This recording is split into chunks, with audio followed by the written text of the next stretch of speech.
नमो विष्णुपादाय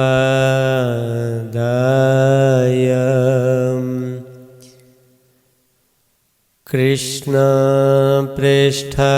भूतले श्रीमते भक्तिवेदांत स्वामिनिति नामिने। नमस्ते सारस्वते देवे गौरवाणी प्रचारिणे निर्विशेष शून्यवादी पाश्चात्य देशतारिणे।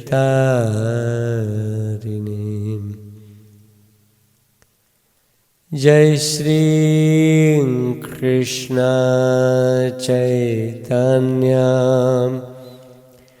प्रभु नित्यानंद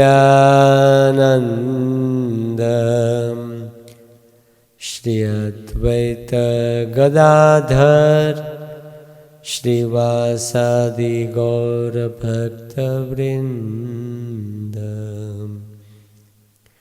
हरे कृष्णा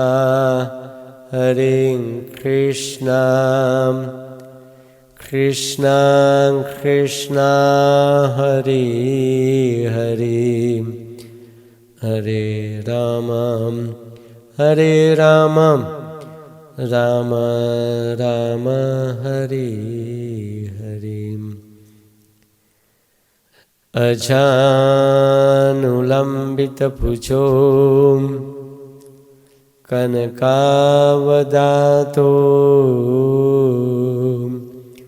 संकीर्तनैकपितरो कमलायताक्षो विश्वम्भरो द्विजवरो युगधर्मपालो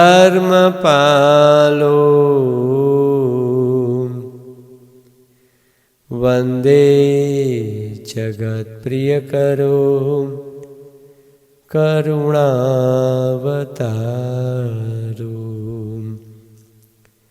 वन्दे जगत्प्रियकरो करुणावतारो वन्दे जगत्प्रियकरो करुणावतारो।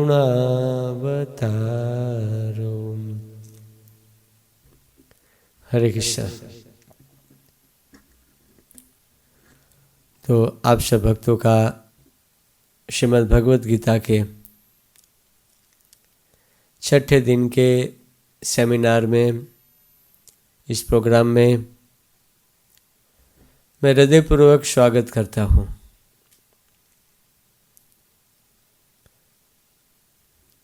भगवान श्री चैतन्य महाप्रभु की कृपा से पिछले 5 दिनों से हम भगवद गीता के 5 विषय वस्तु के ऊपर श्रवण कर रहे हैं। ईश्वर, जीव, प्रकृति, काल और कर्म।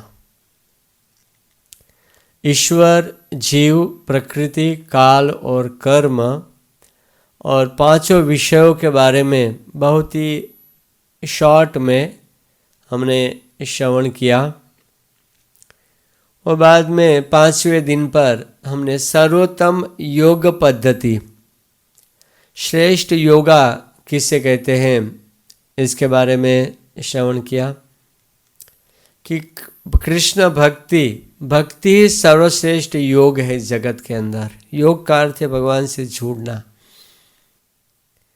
आज हम बहुत ही महत्वपूर्ण विषय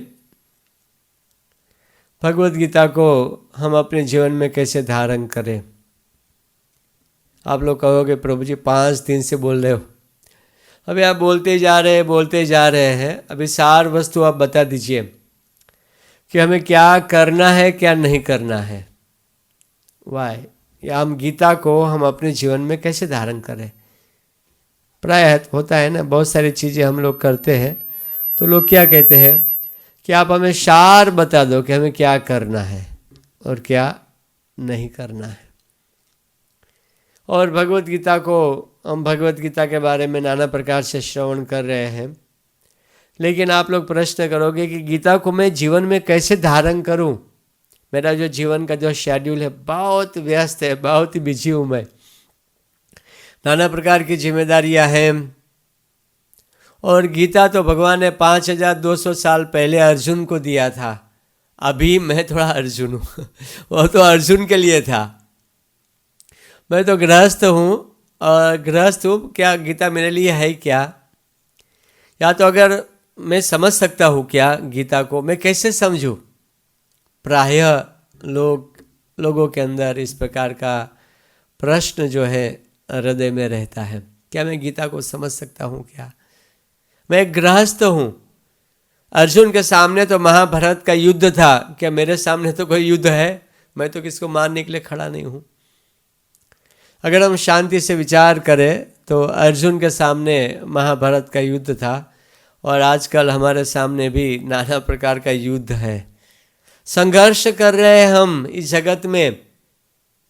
भगवत गीता जो था केवल अर्जुन के लिए नहीं था, भगवत गीता जो है सभी व्यक्ति के लिए। अर्जुन को तो केवल भगवान ने माध्यम बनाया, भगवत गीता का उपदेश देने के लिए भगवान ने अर्जुन को केवल माध्यम बनाया था, लेकिन भगवत गीता जो है सभी के लिए है। बहुत से ऐसे लोग हैं जिनको भगवत गीता पूरी याद है, और भगवत गीता के बारे में वो बातें भी करते हैं, गीता में ये कहा, गीता ये, गीता वो, ऐसा। और बहुत से लोग ऐसे हैं जो रोड पे बैठे हैं, गांव में या शहरों में, रोड पे रास्ते पे बैठने की आदत होती है और गीता के बारे में चर्चा करते हैं। बहुत से लोग ऐसे हैं जो गीता को मर्म को समझते नहीं और गीता के बारे में नाना प्रकार से अपनी व्याख्यान देते हैं। अगर हम शांति से विचार करें तो गीता जो है इन लोगों के लिए नहीं है। गीता ये रटने के लिए नहीं है। हाँ, अगर हम याद करते हैं तो बहुत अच्छी बात है, लेकिन उसको जीवन में केवल, भगवत गीता एक साइंस है, ये प्रैक्टिकल और थेरिकल है ना। प्रैक्टिकल भी है और थेरिकल भी है भगवत गीता। भगवत गीता रटने से कुछ होता नहीं है, थोड़ा सा अच्छा रहता है, लेकिन रटने के साथ साथ जीवन में धारण करना। अगर हमें एक भी श्लोक नहीं आता है, लेकिन गीता के उपदेश को अगर हम जीवन में धारण करते हैं तो वास्तव में सही श्रोता हम भगवत गीता के हैं। भगवान श्री चैतन्य महाप्रभु जब दक्षिण भारत की यात्रा में गए थे तो वहाँ पे एक ब्राह्मण था जो बिल्कुल पढ़ा लिखा नहीं था, लेकिन गीता का एक ऊपर का पेज देखकर वो रो रहा था। वो भगवान कैसे अर्जुन के सारथी बने हुए हैं, दिव्य ऐश्वर्य से बने हुए द्वारका के अधिपति, कोटि कोटि भाग्य लक्ष्मियों के नाथ, 6 ऐश्वर्य और 64 कलाओं से विभूषित भगवान श्री कृष्ण अर्जुन के सारथी बने हुए हैं। जब वो इस प्रकार से देखता था, भगवत गीता का सारथी बने हुए भगवान अर्जुन का सारथी बने हुए थे, चित्र को देख के उनकी आंखों में अश्रु आ रहा था। तो वास्तव में देखा जाए तो वो व्यक्ति जो था वो भगवत गीता को सही में समझा था, क्योंकि वो समझता है कि कृष्ण जो है भगवान है और भगवान की भगवत्ता को, भगवान के अपने भक्तों के ऊपर कृपा को वो समझता है। वो भगवत गीता को समझ चुका है, वो सार को ग्रहण किया। केवल रटने से, ठीक है रटना अच्छा है, लेकिन रटने से भगवत गीता को श्रेष्ठ है कि जीवन में धारण करो।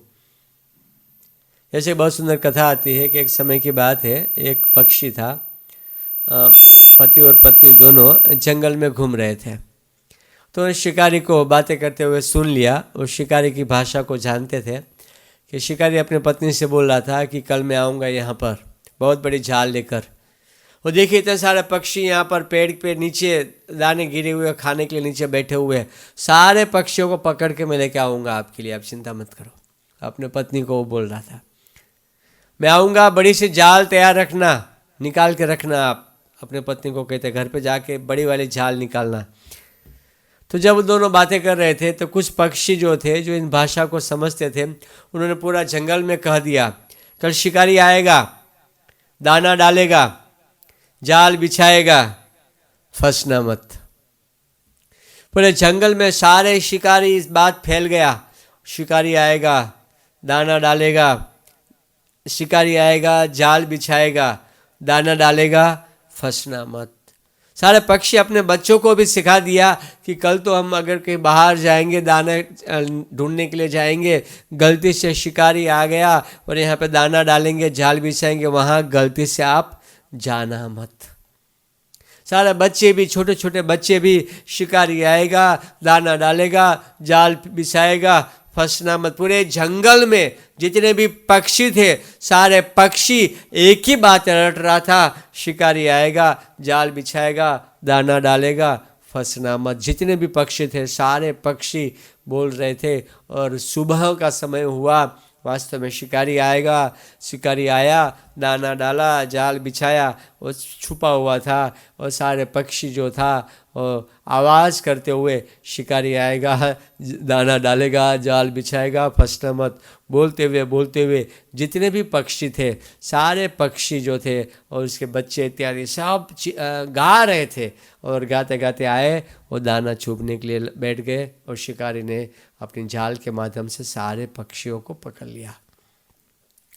तो ये केवल रटने से ज्ञान का कोई फायदा नहीं होता है। यहाँ पर दो पक्षियों ने तो कह दिया कि शिकारी आएगा, जाल बिछाएगा, दाना डालेगा, फंसना मत। पूरे जंगल में सब लोग रट रहे थे, लेकिन जीवन में कितने लोगों ने धारण किया? गीता को रटना अच्छी बात है, लेकिन जीवन में धारण करना सर्वश्रेष्ठ वस्तु है। वो गीता को हमें अपने जीवन में धारण करना चाहिए। ज्ञानम तेहम स विज्ञानम, ज्ञान भी है, प्रैक्टिकल भी है और थेरिकल भी है। साइंस, प्रभुपाद जी अपने अनेकों बार का, भगवत गीता एक साइंस है, वो विज्ञान है, वो उसको हमें जीवन में धारण करना है। जिस कार्य में हम करते हैं, जीवन में हमारा जो भी शेड्यूल है, हर एक कार्य के साथ हमें भगवत गीता को अपने साथ जोड़ना है। ठीक है प्रभु जी, आपने बताया कि भगवत गीता को हम अपने जीवन में धारण करना है। तो भगवत गीता को अपने जीवन में धारण करने के लिए हम क्या करें? हम भगवत गीता को क्या करें ताकि हम समझ सकें? तो बहुत सारी चीज़ें हैं जो हमें करनी है और बहुत सारी चीज़ें हम नहीं करनी है। अगर भगवत गीता को हम समझना चाहते हैं और एक मनुष्य बनना चाहते हैं तो 5 चीज़ें हैं जो हमें करनी है। यम और नियम। कोई भी कार्य के लिए हमें अगर सफलता प्राप्त करना चाहते हैं तो बहुत सारी चीज़ें हमें करनी है और बहुत सारी चीज़ें हमें नहीं करनी है। जो करनी है और नहीं करनी है, अगर ठीक प्रकार से हम कार्य करते हैं तो उस कार्य में हम सफलता प्राप्त कर सकते हैं। तो बहुत सारी चीज़ें करनी है। पहली है साधु संग, दूसरा है हरिनाम, तीसरा है भागवत पाठ, चौथा है धामवास और 5वां है श्री विग्रह की सेवा। तो पहला है कि साधु संग, हमें साधुओं की संगति करना है। सारे शास्त्र में साधु संग के बारे में बहुत सुंदर बताया है। साधु संग, साधु संग सर्व शास्त्र कहे साधु संग, लव मात्र साधु संग सर्व सिद्धि है। लव मात्र साधु संग मतलब थोड़ी मात्रा में अगर हम साधुओं की संगति करते हैं तो सर्व सिद्धि वो है श्री कृष्ण प्रेम। श्री कृष्ण प्रेम को हम लोग प्राप्त करते हैं थोड़ी मात्रा में अगर हम साधु की संगति करते हैं।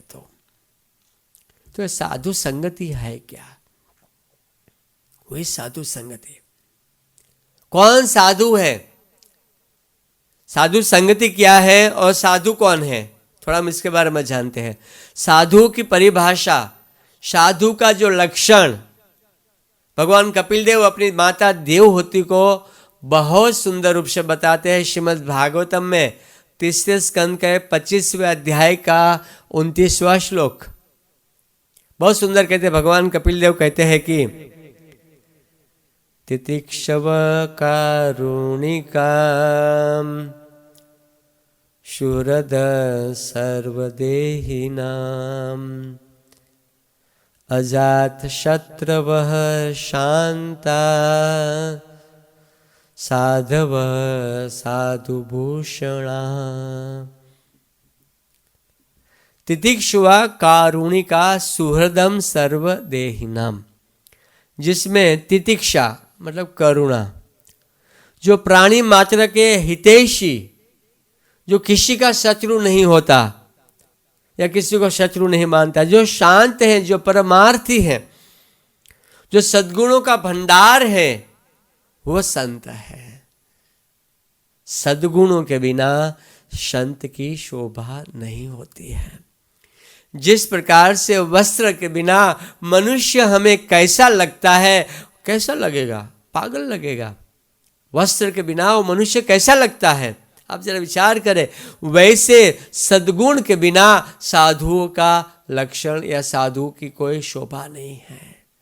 सद्गुण जो है हर एक साधुओं को अपने जीवन में धारण करना होता है।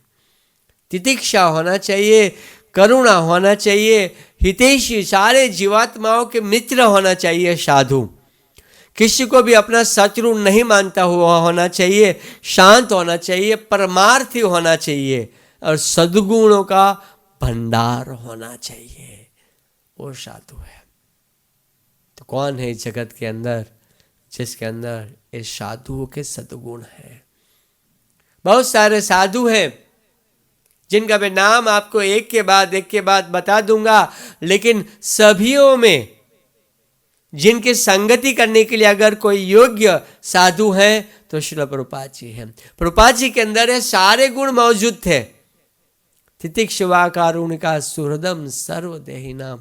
इस गुणों में हम ज़्यादा विस्तार से नहीं जाएंगे, लेकिन कहने का तात्पर्य है इस जगत में अगर संगति करने के लिए अगर कोई योग्य व्यक्ति है तो हिज डिवाइन ग्रेस ऐसी भक्ति वेदांत स्वामी श्रील प्रभुपाद, और कोई व्यक्ति नहीं है। उनके फॉलोअर हैं जो भक्ति मार्ग को फॉलो करते हैं, या तो उनके पूर्वज हमारी परंपरा में महान संत हैं जिनके प्रति महान संत हैं, उनका हमें संगति करना चाहिए। जो भक्ति मार्ग का प्रामाणिकता से प्रचार करते हैं उनका हमें संगति करनी चाहिए। तो श्रील प्रभुपाद जी हैं जिनका हमें इस जगत में संग करना है। तो प्रभुपाद जी का संगति कैसे करें? प्रभुपाद जी की संगति हम 3 प्रकार से करते हैं। पहला तो प्रभुपाद जी को मूड को समझना। जारे देखो तारे कहो कृष्ण उपदेश। हम जिसको भी देखें भगवान श्री कृष्ण का हमें उपदेश लोगों को बताना है। ऐसे प्रभुपाद जी का मूड है। प्रभुपाद जी की किताब पढ़ना। प्रभुपाद जी जारे देखो चैतन्य महाप्रभु ने जो उपदेश दिया है वही मूड लेके श्री प्रभुपाद जी आए जगत में। आप जो भी देखो, आप भगवत गीता बांटो या तो कृष्ण बुलवाओ, उसे ग्रंथों का वितरण करो, ये श्री प्रभुपाद जी का मूड है। प्रभुपाद जी का संगति करना अगर हम चाहते हैं तो उनके मूड को समझना होगा। जारे देखो तारे को कृष्ण उपदेश, सभी को हमें भगवान श्री कृष्ण का उपदेश लोगों को देना है। यही श्री प्रभुपाद जी की संगति है। प्रभुपाद जी की संगति दूसरी प्रकार से 3 प्रकार से कर सकते हैं कि हमें नियमित सत्संग, जहाँ पर हमारे घर के बाजू में इस्कॉन के भक्तों के द्वारा, संतों के द्वारा जिस सत्संग का आयोजन किया जाता है वो सत्संग में नियमित रूप से जाना। कहने का तात्पर्य है कि हमारे इस प्रभुपाद जी की संस्था में कोई ऐसा भक्त होना चाहिए जिनके माध्यम से, जिनके गाइडेंस से हम भगवान की भक्ति करें। कोई ऐसा भक्त का हमें आश्रय ग्रहण करना है।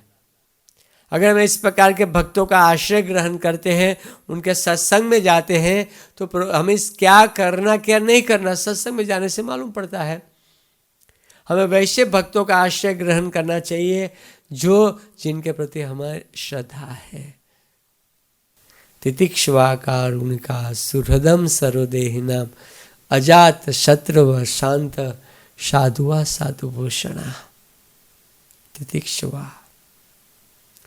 तीसरा है साधुओं की संगति का, तीसरा है कि हमें इस्कॉन मंदिर में प्रत्येक रविवार जो हमारे समान गोष्ठी के भक्त आते हैं और सीनियर भक्त हैं उनकी संगति करना, क्योंकि मनुष्य एक जानवर सामाजिक जानवर है और सामाजिक जीव होने के कारण समाज के बीच में रहना उनका स्वभाव है।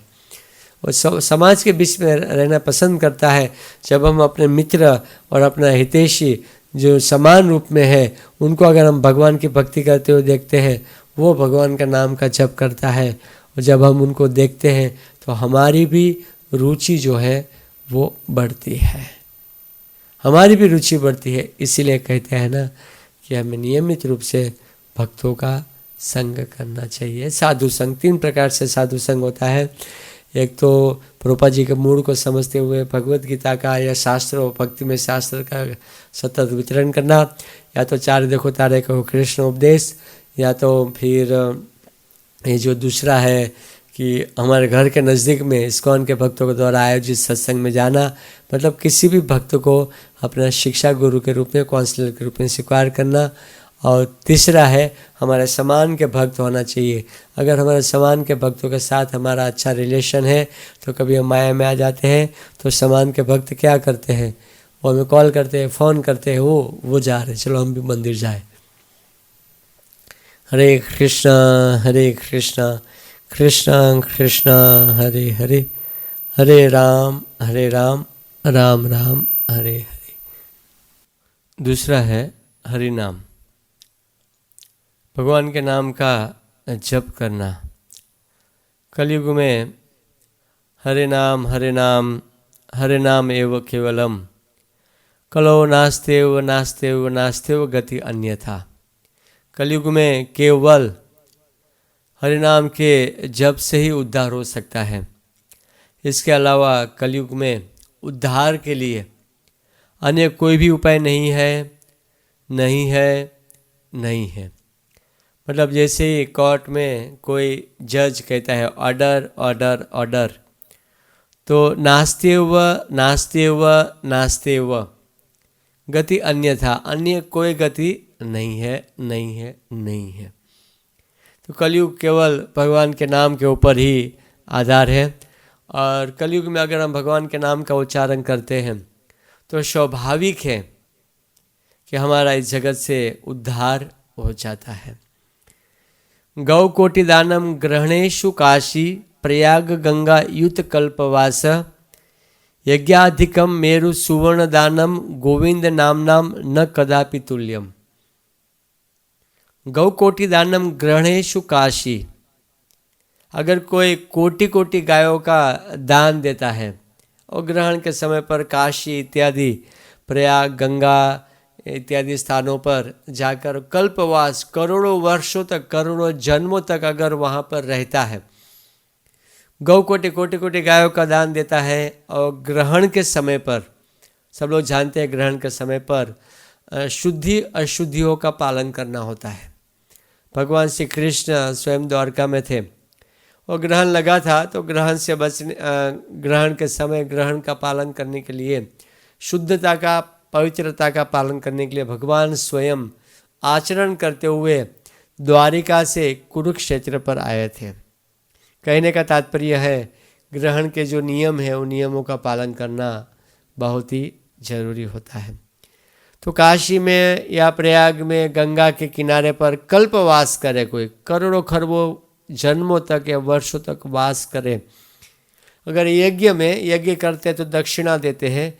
यज्ञ अधिकम मेरु सुवर्ण दानम, यज्ञ में अगर कोई सुवर्ण पर्वत को दान में दे दे, यज्ञ के समय पर, यज्ञ करने के बाद यज्ञ का पूर्ण फल प्राप्ति के लिए दक्षिणा दी जाती है यजमान को। तो यजमान को दक्षिणा के रूप में पूरा सुवर्ण दानम, सोने का ये जो सुमेरु पर्वत है उसी को अगर कोई यज्ञ में दान दे दे, यज्ञायुतम मेरु पर यज्ञ अधिकम मेरु सुवर्ण दानम, गोविंद कीर्तेर न समशतांश, लेकिन भगवान के नाम का एक, गोविंद कीर्तेर, भगवान के नाम के एक हिस्सा के बराबर इसकी तुलना नहीं कर सकते, 100वां हिस्सा के बराबर भी तुलना नहीं कर सकते। जरा आप विचार कीजिए भगवान के नाम की कितनी महिमा है। इतना सब करने के बाद भी अगर कोई एक बार अगर वो भगवान के नाम का उच्चारण करता है तो उनके सामने वो 100वां हिस्सा भी नहीं है। भगवान का नाम जो है इतना पावरफुल है। भगवान का नाम कीर्ति अध्याय तो विष्णु, त्रेतायाम यजतो मखे, द्वापरे परिचर्यायाम, कलो तद हरि कीर्तनात्। सतयुग में भगवान विष्णु के पूजा ध्यान के द्वारा होती थी, त्रेता युग में यज्ञ के द्वारा, द्वापर में भगवान की पूजा अर्चन विग्रह के द्वारा, और कलयुग में भगवान की पूजा नाम कीर्तन के द्वारा ही की जाती है। ये तीनों युगों में भगवत प्राप्ति का अलग अलग मार्ग बताया है। तो ये महामंत्र का उच्चारण जो है वो युग धर्म है। युग धर्म है मतलब हमें इस कलयुग के लिए ज़्यादा पावरफुल है भगवान का नाम जो है। अभी यहाँ पे ध्यान की हमें आवश्यकता नहीं है, क्योंकि अगर हम ध्यान लगाने बैठ जाएंगे तो स्वाभाविक है कि हमें निद्रा आएगी। ध्यान लगाने बैठेंगे तो स्वाभाविक है कि हम बैठ नहीं पाएंगे। और कलयुग में, कलयुग केवल नाम आधारा, कलयुग में केवल जो है भगवान का नाम ही आधार है। और भगवान ने भी स्वयं कहा है, नाहं वसामि वैकुंठे योगिनां हृदयेन च, मद्भक्ता यत्र गायन्ति तत्र तिष्ठामि नारदम। भगवान कहते हैं कि न हम वसामि वैकुंठे योगिनां हृदयेन च, मैं वैकुंठ में नहीं हूँ, योगियों के हृदय में नहीं हूँ। तो कहाँ पर हो? अगर नारद जी कहे प्रभु आप कहाँ पर हो? वैकुंठ में नहीं, योगियों के हृदय में नहीं। तो भगवान कहते हैं कि भक्त्या यत्र गायन्ति तत्र तिष्ठामि नारद। मद भक्ता यत्र गायन्ति, मेरे भक्त जहाँ कहीं पर भी कीर्तन करते हैं, हे नारद जी मैं वहाँ पर रहता हूँ। तो कहने का तात्पर्य है कि कलयुग में उद्धार के लिए हमें इस महामंत्र हरे कृष्णा कृष्णा कृष्णा हरे हरे, हरे राम राम राम हरे हरे, ये महामंत्र का हमें उच्चारण करना है। तो महामंत्र का उच्चारण हमें कैसे करना है? जप माला के द्वारा करना है। माला हमें एक लेनी है और माला करते हुए एक मूर्ति के ऊपर पूरा मंत्र बोलना है। हमने पहले ही पॉइंट में कहा था साधु संघ, तो 3 प्रकार का साधु संघ है। आप हमारे इस्कॉन मंदिर पे जाइए, वहाँ पे कोई भी भक्त को आप मिलिए, और भक्त जो आपको गाइडेंस देंगे कि कैसे भगवान के नाम का जप करना है। और जो ऑनलाइन के माध्यम से अगर ये प्रवचन को सुन रहे हैं तो डिस्क्रिप्शन में भी हमने अपना कॉन्टैक्ट नंबर दिया है, तो आप वहाँ पर भी व्हाट्सएप इत्यादि ऐप के द्वारा कांटेक्ट करके आप जो भी जानकारी चाहिए हमसे भी आप जानकारी प्राप्त कर सकते हैं। तो भगवान का नाम है, बहुत अच्छे से गिनती करते हुए रोज़ भगवान के नाम का उच्चारण करना है।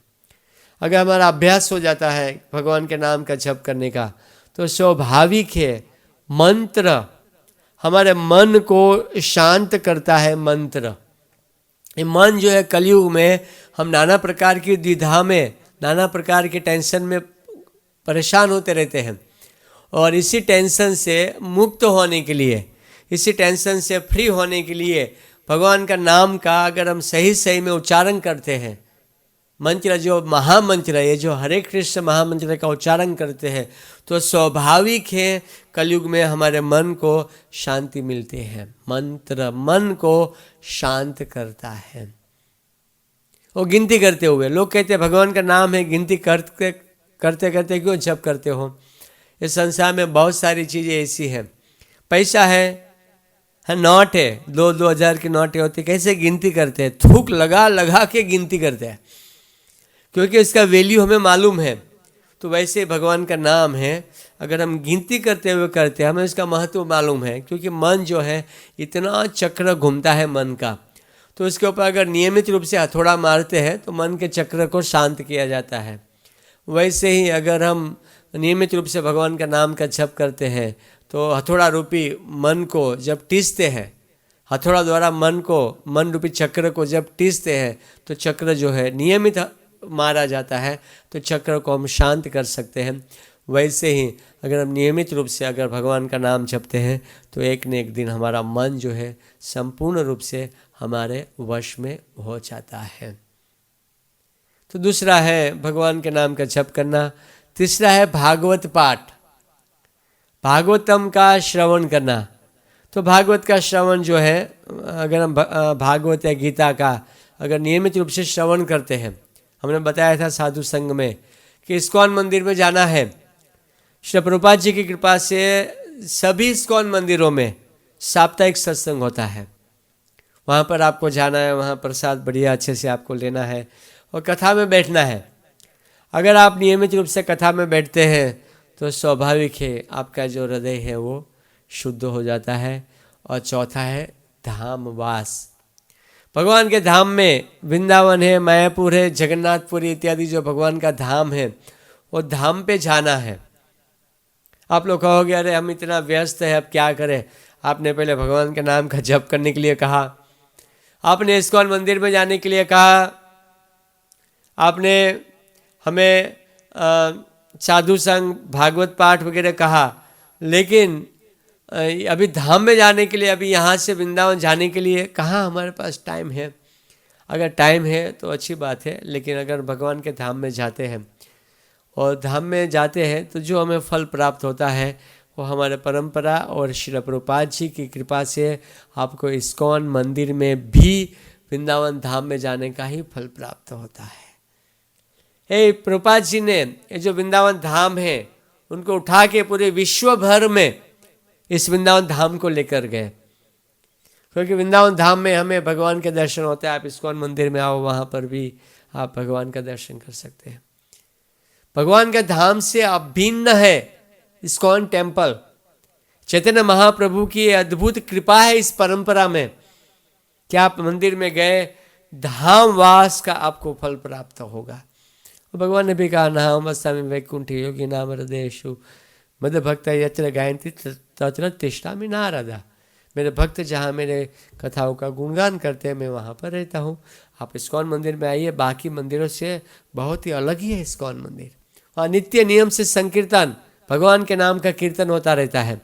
नियमित रूप से भगवान की आरती, भगवान को भोग लगाने की विधि, जैसे साक्षात भगवान बैठा है वैसे उनकी पूजा की जाती है।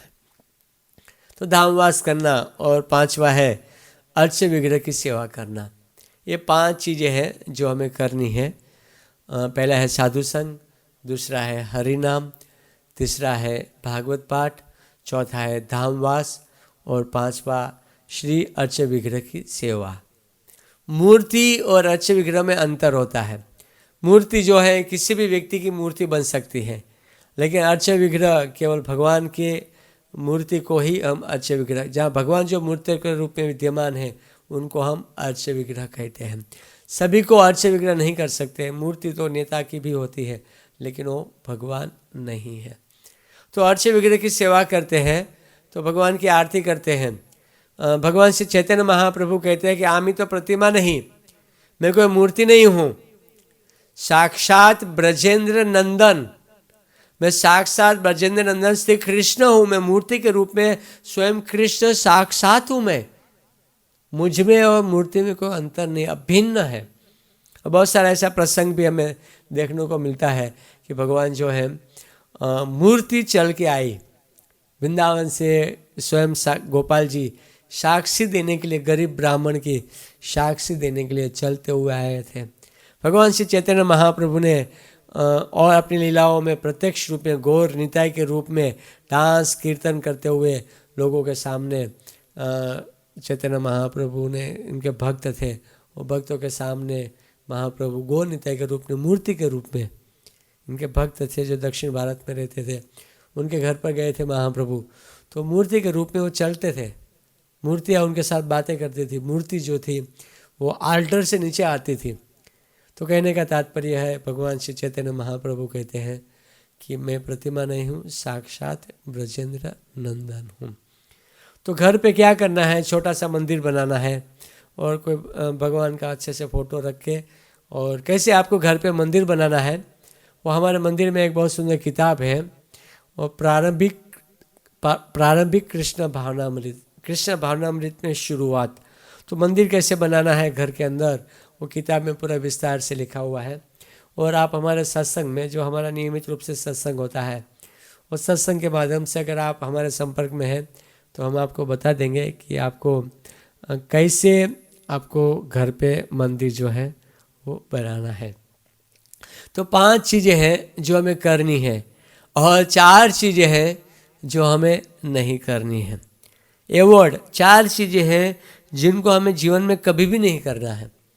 इनमें से पहला है कि मांस नहीं खाना है, नो मीट ईटिंग। मांस को हमें जीवन में कभी भी नहीं खाना चाहिए, क्योंकि मांस जो है मनुष्य के लिए नहीं बनाया। अगर हम मांस खाते हैं तो हमारे अंदर दया की भावना जो है हमारी खत्म हो जाती है। अगर हम मांस खाते हैं तो मांस हमें नहीं खाना चाहिए। जानवर जो है, टाइगर इत्यादि प्राणी जो है, उनके लिए प्रकृति ने ऐसी व्यवस्था की है, वो मांस खा सकते हैं। लेकिन मनुष्य की जो टंक है, उनकी जीवा है, वो मांस खाने के लिए नहीं है। जो जानवर पानी को चाट के पीते हैं, उनकी टंक जीवा लंबी होती है। वो जानवर अगर मांस खाते हैं तो उनको पाप नहीं लगता है। लेकिन अगर मनुष्य अगर मांस खाता है तो मनुष्य को पाप लगता है। कि मनुष्य को क्या खाना क्या नहीं खाना, वो भगवत गीता में वर्णन कर दिया है भगवान ने। पत्र पुष्पम फलम तोयम, भगवान कहते हैं पत्र पुष्प फल और जल में ग्रहण करता हूँ जो कुछ भी है। और हमें क्या खाना है? सतोगुणी आहार।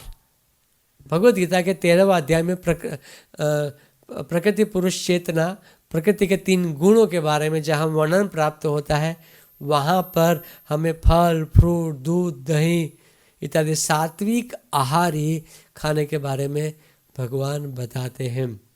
कहने का तात्पर्य है मनुष्यों के लिए सात्विक आहार है। क्योंकि अगर मांस खाते हैं तो धर्म का एक पहिया, एक स्तंभ है, वो टूट जाता है। क्योंकि धर्म जो है 4 पहियों के ऊपर खड़ा है। धर्म के 4 स्तंभ हैं। इन चारों में से एक स्तंभ है कि अगर मांस खाते हैं और तो हमारे हृदय में दया जो है वह साधुओं का आभूषण है। अगर हम मांस खाते हैं तो हम मनुष्य ही नहीं है, भक्त कैसे बनेंगे? मांस खाने वाले मनुष्य नहीं, पशु है। पशु लोग जो है वो मांस खाते हैं।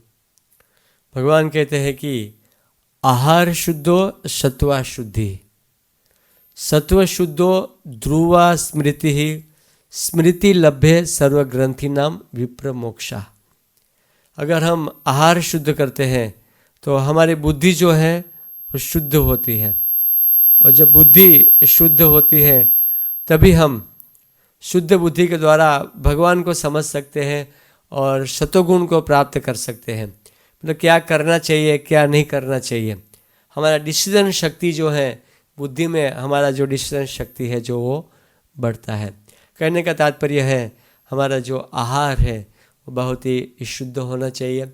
और इस जीवन में अगर हम मांस को खाते हैं तो अगले जीवन में किसी भी प्राणियों का वध करते हैं तो अगले जीवन में वो हमारा वध करते हैं। प्रकृति का नियम है, जैसी करनी वैसी भरनी। हम कर्म के नियम के साथ में जहाँ कर्म का नियम बताया था वहाँ पर बहुत ही सुंदर रूप से बताया था कि हमें किसी भी प्रकार का मांस जो है हमें नहीं खाना चाहिए। अगर हम खाते हैं, जैसे कर्म करते हैं, अगले जन्म में वैसे ही वो व्यक्ति जो है हमारे साथ भी वैसा ही व्यवहार करते हैं। तो जैसे आहार खाते हैं वैसा हमारा मन होता है। दूसरा है नशा नहीं करना चाहिए। नशा करते हैं तो हमारा जो धर्म का दूसरा स्तंभ है तपस्या, और तपस्या नष्ट हो जाता है। और नशा करने वाले व्यक्ति को यमराज के दूत मृत्यु के बाद नरक में ले जाते हैं और नरक में ले जाकर उसको बहुत पीटते हैं। और पीट कर जबरदस्ती उनको गरम गरम आग को उसको पिलाया जाता है। और नशा करते हैं तो तपस्या, जैसे धर्म का 4 खंभा है, दया, पवित्रता, सत्यता और शुद्धता, सत्यता और तपस्या, वो 4 खंभा है। उनमें से जो तपस्या है, नशा करते हैं तो नशा करने के कारण हम तपस्या नहीं कर सकते। और ख़ास करके नशा में हमें प्याज लहसुन तक नहीं खाते क्योंकि वो तमोगुणी है। आपने प्याज काटते हुए व्यक्ति को देखा होगा कि उसकी आंखों में अश्रु आता है, क्योंकि तमोगुणी है। खास करके इस वैदिक ग्रंथों में सात्विक आहार खाने को ही बताया है, राजसिक और तामसिक आहार को भी तो मना ही कर दिया है। इसलिए हमें किसी भी प्रकार का नशा, जिसमें नशा हो, वो नहीं लेना चाहिए। अगर नशा हम करते हैं तो हमें ऐसा लगता है हम नशा करते हैं, क्या फ़र्क पड़ता है, अधर्म कैसे हो गया। वास्तव में नशा करते हैं कि नशा हमको पीते हैं ना। चाय हम पीते हैं तो एक दिन ऐसा होता है कि चाय के बिना हम जी नहीं सकते, पर नशा जो है वो व्यक्ति को, इंद्रियों को इतने पागल कर देते हैं, उसकी बुद्धि को भ्रष्ट कर देते हैं। फिर उनको चाय चाहिए, चाय चाहिए। अंग्रेजों ने दिया है चाय इत्यादि, जो अंग्रेज लोग देकर गए हमें, वो चाय के बिना हमारे तुरंत सर भारी लगने लगता है। अरे चाय चाय चाय। वो चाय पीते हैं तो मन को शांति मिलती है। तो मन को किसी भी वस्तु की आदत नहीं लगानी है। मन को हमेशा सात्विक आहार को में ही रखना है। और जब हम सात्विक आहार ही खाते हैं तो हमारे बुद्धि जो उत्तम बुद्धि होती है, और जिसके माध्यम से हम भगवान को समझ सकते हैं। और हमें नशा जो है, किसी भी प्रकार का नशा नहीं करना चाहिए। तीसरा है परायस्त्री पुरुष संग नहीं करना चाहिए। और चौथा है जुआ नहीं खेलना चाहिए। अगर हम जुआ खेलते हैं तो हमें सत्य नहीं बोल पाते हैं। सत्यता जुआ खेलने से नष्ट हो जाती है। आप भागवत में आप सुन सकते हैं कि 5 पांडव लोग जो थे वो जुआ खेला, और उसकी पत्नी का भी जुआ में, पत्नी का भी उनको त्याग करना पड़ा। कहने का तात्पर्य है पत्नी को भी जुओं में हार गए। कहने का तात्पर्य है कि हमें जुआ जो है कभी नहीं खेलना चाहिए। जुआरी व्यक्ति कभी सत्य नहीं बोलता है, झूठ बोलता है। वो झूठ बोल के कैसे भी करके लोगों से पैसा इकट्ठा करता है। इसलिए जुगारी व्यक्ति के ऊपर कोई भरोसा नहीं करते हैं। तो चौथा है कि किसी भी प्रकार का जुआ नहीं खेलना चाहिए। लेकिन तीसरा है पराय स्त्री पुरुष संग नहीं करना चाहिए। पराय स्त्री पुरुष अगर संग करते हैं तो यमराज जी के दूत है, वो स्त्री और पुरुष को जब मृत्यु हो जाती है तो मृत्यु के बाद तुरंत ही उसको नरक में ले जाते हैं, और जहाँ नरक में भयंकर उसको यातना दे दिया जाता है। और स्त्री के लिए पुरुष और पुरुष के लिए स्त्री का पुतला रहता है, जो गरम गरम लोहे से बना रहता है। उनके साथ जबरदस्ती आलिंगन करना पड़ता है। भक्तों, पराय और स्त्री पुरुष, हालांकि भारत में तो इस प्रकार का कल्चर नहीं है, लेकिन कलयुग बढ़ता जा रहा है तो आजकल वो शुरू हो गया है भारत में भी।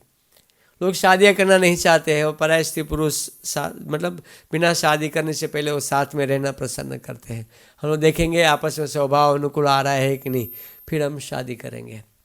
तो वैसा जो संस्कार है, या किसी स्त्री पुरुष सेक्स करते हैं, पराय पत्नी को छोड़कर, पति को छोड़कर दूसरे पुरुष के साथ या स्त्री के साथ अगर कोई सेक्स करते हैं, वो भयंकर नरक में यातना को भोगते हैं। भयंकर यातना का भागी बनते हैं। वो इस जगत में वो कभी भी सुखी नहीं हो सकते हैं। और उसके अंदर अपवित्रता आती है। दो धर्म का और एक चौथा पैर, खंभा जो है टूट जाता है। धर्म जो है 4 पैरों के ऊपर खड़ा है। अगर हम लोग जुआ खेलते हैं तो सत्य नष्ट हो जाता है। पराय स्त्री पुरुष संभोग करते हैं तो पवित्रता नष्ट हो जाता है। नशा करते हैं तो तपस्या नष्ट हो जाता है। अगर हम मांस खाते हैं तो दया खत्म हो जाता है। ये 4 चीज़ें, दया, तपस्या, पवित्रता और सत्यता, ये 4 जो है धर्म का खंभा है। और धर्म जो है 4 पैरों के ऊपर खड़ा है। जैसे खटिया के 4 पहिए होते हैं, वैसे ही अगर कोई अपने आप को धार्मिक व्यक्ति कहता है, और धार्मिक व्यक्ति कहने वाले व्यक्ति को इन 4 चीज़ों का पालन करना है। जो 4 चीज़ें जीवन में कभी भी नहीं करना है। अगर वो 4 चीज़ कभी भी नहीं करता है तो एक मनुष्य बनता है, और जब मनुष्य बनने के बाद फिर वो भगवान का भक्त बनता है। भगवान के नाम का जप करता है, फिर वो भक्त बनता है। भक्तों, हमने 5 चीज़ें बताई जो हमें करनी है, और 4 चीज़ें हैं जो हमें नहीं करनी है। जो 5 चीज़ों में जो हमें करनी है, अगर सभी संभव न हो तो मैं इतना एक 5 का सार में बता देता हूँ कि हमारे इस्कॉन संस्था के द्वारा आयोजित साप्ताहिक सत्संग आप ज्वाइन कीजिए। ये 5 चीज़ें आप अपने आप हो जाएगी आपकी। अलग से प्रयास करने की आवश्यकता नहीं है। हमारे इस मंदिर के किसी भी साधु संत के संपर्क में रहिए, उनके संग में रहिए, उनके गाइडेंस में जिए, क्योंकि संसार में जीने के लिए कुछ न कुछ ज्ञान की आवश्यकता होती है। तो आप साधु संतों के संग में रहिए। हमारी संस्था के स्वाभाविक के बाकी जो 4 चीज़ें हैं, 5 चीज़ें जो हमें करनी है वो अपने आप हो जाएगी, और ये जो 4 चीज़ें हमें नहीं करनी है वो भी अपने आप धीरे धीरे हो जाएगी, क्योंकि संगति से सब चीज़ें संभव है। अगर हम भक्तों की संगति करते हैं, हम देखते हैं यार ये लोग नहीं कर रहे हैं, आसानी से ये लोग ये सब चीज़ें कर रहे हैं, ये नहीं कर रहे, उनको देखकर हमारा मन जो है आसानी से इस बात को स्वीकार करते हैं, वो करने लग जाता है। तो अलग से हमें प्रयास करने की आवश्यकता नहीं है, संघर्ष करने की आवश्यकता नहीं है। इतना ही करना है, हमारी संस्था में, इस्कॉन संस्था के किसी भी साधु संत के मार्गदर्शन में, उनके सत्संग में जाना है, और इसके मार्गदर्शन में हमें अपना जीवन को जोड़ना है। और साधु संत आपको ऐसा नहीं कहेंगे ये छोड़ो, ये छोड़ने की बात है ही नहीं। आपका जो शेड्यूल है ऑफिस का, जो भी कार्यकलाप करते हो वही कार्यकलाप करना है। केवल कृष्ण को जोड़ने की कला बताएंगे आपको। इस जीवन में कैसे शांति से जीना है, वो जीने की कला आपको बताएंगे हमारी संस्था के साधु। आपको ये नहीं कहेंगे आप ऑफिस 8 घंटा जा रहे हो, 5 घंटा जाओ, नहीं, आप 8 घंटा ही ऑफिस में जाओ, लेकिन हमारे जीवन को कैसे जिए वो कला जो है वो संत आपको सिखाएंगे। कृष्ण को जोड़ना है। देखिए, जीवन में कितने भी संपत्ति हो जाए, कितना भी सुंदर परिवार हो जाए, कितना बड़ा से बड़ा बंगलों की तरह मकान हो जाए, अगर हमारे जीवन में कृष्ण नहीं है, हम कभी भी सुखी नहीं हो सकते हैं। और वो जो कृष्ण को प्राप्त करना, हमारे जीवन में उतारने की कला श्रील प्रभुपाद जी ने हर एक व्यक्ति को हमारी संस्था में दिया है। आप इस्कॉन के संपर्क में आते हो तो आपको कृष्ण को जीवन में कैसे धारण करें वो कला वहाँ पर सिखाया जाता है। और मैं ज़्यादा आपको नहीं कहूँगा, अंत में बहुत सुंदर एक ही श्लोक कहते हुए मैं आपसे ये कहना चाहता हूँ कि जीवन में नाना प्रकार की समस्याएं हैं, कष्ट हैं, घबराने की आवश्यकता नहीं है। आप भगवान के नाम का जप करो और हमारे संस्था के संतों के संपर्क करो। हमारा भी प्रत्येक रविवार को सत्संग होता है। हम ऑनलाइन और ऑफलाइन दोनों माध्यम से प्रत्येक रविवार, सैटरडे इत्यादि में भी मेरा भी नाना प्रकार की जगह पर सत्संग होता है। आप नियमित सत्संग के माध्यम से हमारे संपर्क में रहिए। और सार में जो गीता का सार, एक अंत में इतना कहना चाहूँगा कि यत्र योगेश्वर कृष्णो यत्र पार्थो धनुधर तत्र श्री विजयो भूर्ति ध्रुवा नीति मतिर्मम। अंत में मैं बस यही कहना चाहता हूँ, यत्र योगेश्वर कृष्णो यत्र पार्थो धनुधर तत्र श्री विजयो भूर्ति ध्रुवा नीति मतिर्मम। जहाँ भगवान श्री कृष्ण है, जहाँ अर्जुन है धनुधारी, धनुष चलाने में श्रेष्ठ व्यक्ति, जहाँ कृष्ण है, जहाँ अर्जुन है, वहीं पर नीति है, वहीं पर विजय है, और वहीं पर लक्ष्मी है। हरे कृष्णा कृष्णा कृष्णा हरे हरे, हरे राम राम राम हरे हरे। भगवान का नाम जपिए और नियमित सत्संग में आते रहिए। स्वाभाविक है इस जगत में यहाँ से बाहर निकलने के लिए और भगवत प्राप्ति के लिए और यहाँ जीने के लिए सफलता निश्चित है। Hare Krishna. Thank you very much. आप लोग बहुत दिनों से ये गीता कोर्स कर रहे हैं। कुछ लोग एग्ज़ाम देना चाहते हैं तो हमें जो व्हाट्सअप नंबर डिस्क्रिप्शन में दिया है वहाँ से आप एग्ज़ाम के लिए कांटेक्ट कर सकते हैं। लिंक के ऊपर क्लिक करके कुछ प्रश्न उत्तर लिखा है, वो सारे प्रश्नों का उत्तर लिख सकते हैं। तो स्वाभाविक है कि आप को सर्टिफिकेट प्राप्त हो जाएगा। तो व्हाट्सअप नंबर दिया है और इसका जो भी रूल्स रेगुलेशन है सारा चीज़ें डिस्क्रिप्शन में दिया है। डिस्क्रिप्शन को आप देख लीजिए और एग्ज़ाम देकर आप सर्टिफिकेट प्राप्त कर सकते हैं। और मैं बहुत ही धन्यवाद देता हूँ हृदयपूर्वक जो भक्त लोग रेगुलर सुन रहे थे, उन सब भक्तों का मैं बहुत ही आभारी हूँ। और अभी हमने 5 विषयों के बारे में परिचय सुना। आगे हम और चैतन्य महाप्रभु का परिचय, श्री प्रभुपाद जी का परिचय इत्यादि नाना प्रकार के टॉपिक के ऊपर बहुत जल्दी से हम लोग सुनेंगे। हरे कृष्णा कृष्ण कृष्ण हरे हरे, हरे राम राम राम हरे हरे। श्रील प्रभुपाद की जय। हरे कृष्ण।